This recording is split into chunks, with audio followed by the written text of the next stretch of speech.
Знаете ли колко е красив маршрута от хижа Вихрен до Дългото езеро? Минава се през трите езера, Окото, Рибното и Моратовото. Нарочно не минахме през последното, понеже за него имаме други планове. Сега ще ви разкажа малко повече за самия преход и ще ви покажа част от гледките, които срещнахме по пътя. Ако вървите по маркираната пътека, разстоянието от хижа Вихрен до Дългото езеро е около 5-6 км. Крайната ни цел, а именно Дългото езеро, е с надморска височина от 2310 метра, 5-6 км в посока, т.е.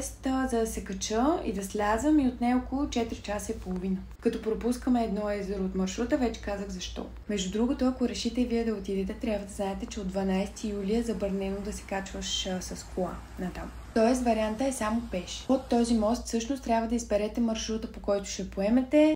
Аз вече казах кой маршрут си избрахме, така че това е първото езеро, казва се Окото. Мога да кажа, че съм доста впечатлена, но исках да го погледна от високо, затова се отклоних от пътеката и си знаех, че ще е много яко. За тази невероятна гледка изгубихме около 40 минути, може да видите къде се навряхме.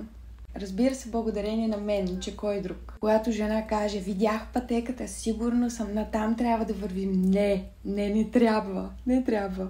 Като изключим, че се надишах с прах от дърветата в индустриално количество, изподрах си краката и доста от косата ми остана по клончетата, беше много яко. Ако пътеката изглежда странно, значи не е пътека.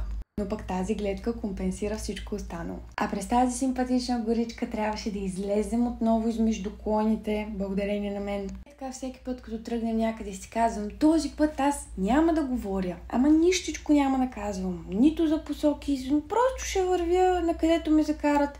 Но съм си жена, по-силно от мен, какво да направя?